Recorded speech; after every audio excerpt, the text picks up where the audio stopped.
guapos caballos que cuando bajan a la cancha ya no se sabe si quién será vencedor o vencido.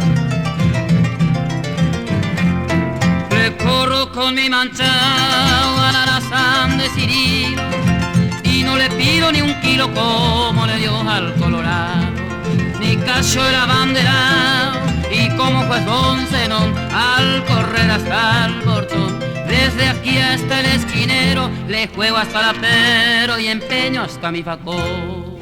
Y no respeto, caballero, estado, pelo ni marca. A la distancia, la zarca, le voy a bajar los cueros.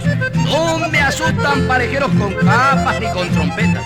Y no es al primer sorpresa que aquí en la esquina de la lata de hecho revolear las patas y también largar la jeta. Acepta y de sencilla, dejando sobre el acero botas, bacón y sombrero y hace vincha la gorrilla. Corre la cancha a la orilla, en vez de un rebenque dos, con la fe puesta en su Dios, cual legítima esperanza, y se fueron para la balanza y ganar 62. Y me tocó un Rosillo Moro marca de Hilarión Contreras, y había ganado más carrera que el Colorado Sangre Toro. Lo montaba pulmoso, flor, buen corredor campero, punteador y ventajero para alargar en las partidas. No había quien le ganaba, siempre picaba primero.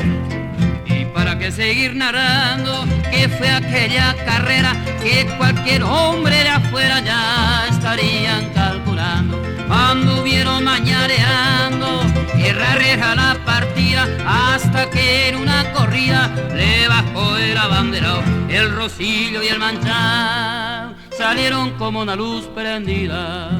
El rival del Bocetón, que se sintió desafiar, cargó pa' peso igualar medio kilo de munición. Lo rodeaba el montón y hacía fuerza pa' su lado. Otro palmeaba el Manchao que se iba pa' el andarivel, como si vieran en él un triunfo asegurado. Y se sintió, se alargaron, las cosas fue pareja, y se sacaban la oreja y los que ya bajaron. Y cuando al final pasaron, entre público y rayero, entre aplauso y sombrero, que se agitaban de gozo, el juez gritó sentencioso: